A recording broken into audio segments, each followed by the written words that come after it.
कहाँ से स्टार्ट होगा आज रे? क्वेश्चन नंबर 16 से होगा। कहाँ से होगा? कल 15 तक न हुआ था।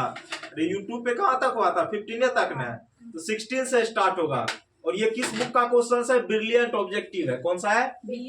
सब्जेक्ट कौन सा है? गणित की हिंदी? मैथ है। चलो 16 नंबर क्वेश्चन में देखो आराम से क्या कहा गया है, आराम से चुपचाप देखेगा।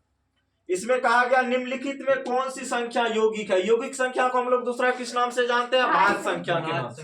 और भाज्य संख्या किसको बोलते हैं? जिसका 2 से अधिक फैक्टर होता है, मतलब जिसका 2 से क्या होता है? अधिक अपवर्तक होता है। तो बस इस 4 ऑप्शन में से हमें उस संख्या को चूज करना है जिसका 2 से क्या होगा? अधिक अपवर्तक होगा। तो पहला ऑप्शन में है कितना? 11। कितना है बुआ? 11। 11 का कितना अपवर्तक होगा? 2 अपवर्तक। तो ये भाज्य संख्या होगा? नहीं होगा। उसी तरह 21 है। क्या है बुआ? 21। तो 21 में देखो 3 संख्या से भाग लग रहा है। एक पहला तो 1 से लगेगा, दूसरा किससे लग रहा है? 3 से, उसके बाद 7 से, उसके बाद किससे लग रहा है? 21 से। मतलब 2 से अधिक होना चाहिए। अपवर्तक क्या होता है? जिस संख्या से भाग लगता है उसी को बोलते हैं। इसका देखो 2 से अधिक अपवर्तक हो रहा है ना, तो यही मेरा क्या हो जाएगा? आंसर। तो ऑप्शन नंबर बी क्या हो जाएगा? सही जवाब। और जैसे ये भैया हो गया तो आगे चेक करने का कोई जरूरत है नहीं है। ठीक है, चलो क्वेश्चन नंबर 70 को देखो आराम से।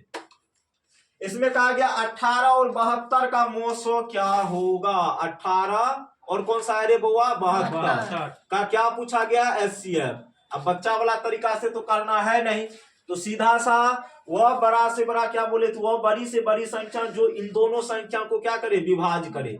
तो देखो बड़ी से बड़ी संख्या जो इन दोनों संख्या को क्या करे? विभाज करे। देखो 9 से भी कट रहा है, 9 दूना 18, 9 8 कितना? 72। ठीक है, 18 से भी कट रहा है, 18 का 18, 18 चौका कितना? 72। तो इन दोनों में बड़ी संख्या लेना है। तो बड़ा संख्या कौन सा होगा? 9 होगा कि 18 होगा? पहली बार 18 होगा ना। आंसर मेरा कितना हो जाएगा बताओ तो? 18। कितना हो जाएगा? कोई दिक्कत? चलो उसके बाद कहा गया निम्नलिखित में कौन अभाज्य संख्या है? निम्नलिखित में कौन अभाज्य संख्या है? तो अभाज्य संख्या के बारे में पूछा गया। किसके बारे में? अभाज्य संख्या। इसमें देखो 4 ऑप्शंस दिया हुआ है। पहला ऑप्शन है 15।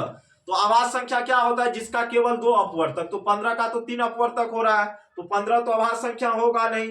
23 का केवल कितना अपवर्तक है? 2 ही अपवर्तक, 1 और 23। तो आंसर मेरा क्या हो जाएगा? बी नंबर जो 23 है। ठीक है, तो केवल 2 अपवर्तक होना चाहिए। कितना अपवर्तक होना चाहिए रे? 2 अपवर्तक। चलो 24 नंबर में देखो आराम से। 24 नंबर होगा, ओ सॉरी 19 नंबर। कौन सा होगा? 19 में कहा गया है 96 का अभाज्य गुणनखंड क्या होगा? 96 का अभाज्य गुणनखंड। तो 96 को हम लोग क्या लिख सकते हैं? 2 × 2। कोई दिक्कत? 2 से 48, फिर 2 से कितना? 24, फिर 2 से 12, 2 से 6, 2 से कितना? 3। कोई दिक्कत?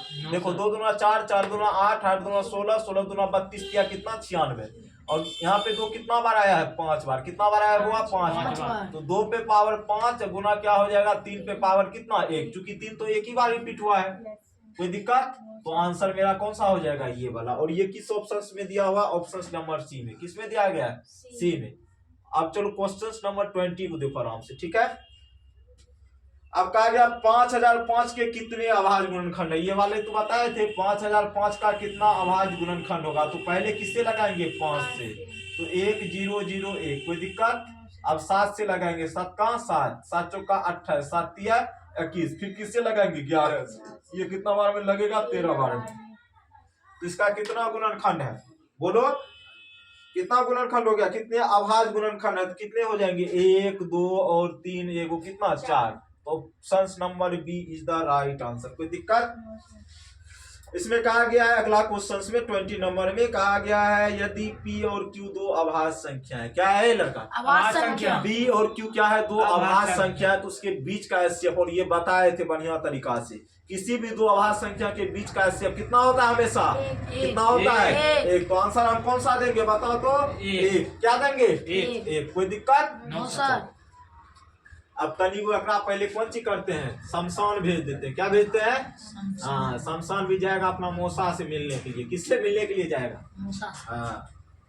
अब देखो कहा गया निम्नलिखित में सबसे छोटी प्राकृत संख्या कौन सी होगी? बताओ जरा सा, सबसे छोटी प्राकृत संख्या कितना होता है? कितना होता है? कितना होता है? 1। कितना होता है? 1। हाँ, तो सबसे छोटी प्राकृत संख्या 1 हो जाएगा, और जिस ऑप्शन में होगा वही सही होगा। उसके बाद फिर कहा गया निम्नलिखित में कौन सी अभाज्य संख्या? निम्नलिखित में कौन सी अभाज्य संख्या है? 29 16 15 33। मतलब जिसका केवल कितना फैक्टर होगा, 2 फैक्टर, तो वही क्या कहलाएगा, आभाज्य संख्या। तो आभाज्य संख्या कौन सा हो जाएगा, ऑप्शन नंबर 29। कौन सा हो जाएगा, 29। ये सब तो तुरंत बनना चाहिए, बनना चाहिए नहीं।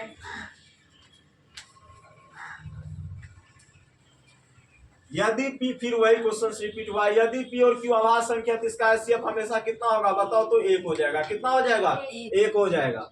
0 और 50 के बीच कितनी विषम संख्या कल बताए थे, 0 और 50 के बीच कितना विषम संख्या बोलो तो 25। कितना है, 25।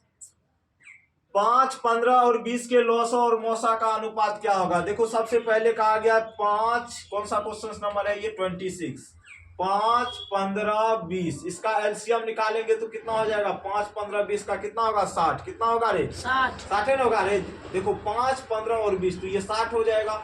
और इसका एचसीएफ अगर हम निकालेंगे 5, 15 तो ये 5 होगा, तो 60 अनुपात कितना, 5 हो जाएगा। तो 12 अनुपात कितना हो जाएगा, 1 हो जाएगा। है किसी ऑप्शन में डी नंबर, कोई दिक्कत कहिए, हम छोड़ दिए। ऐसे कैसे होगा, ये सब तो यही है, ये जो बताए थे ये उसी का है। 23, 24 सबका है, ये 23 है, ये 24 है, ठीक है। किसी पूर्णांक m के लिए सम संख्या का रूप क्या होता है, 2m के रूप का। किसके रूप का होता है, जरूरी है कि 2m के रूप का होगा कि किसी और रूप का भी हो सकता है। 4m नहीं होगा, बिल्कुल होगा, काहे नहीं होगा। 2m है तो इसके मल्टीपल में जो भी होगा उसके रूप का होगा। या 2m नहीं रहेगा तो 2m प्लस 2 तो रहबे करेगा, रहेगा कि नहीं रे। तो पर भी क्या है, ये सम संख्या का ही रूप है कि नहीं। तो इस सबको रटना है गधा साहब, सुबह हम बताए थे नहीं, जे रट भी नौकर बिहार नहीं होगा तोरा दूर उसका पूरा चटा सवेरे। अभी तू की करना था, कहाँ पे है?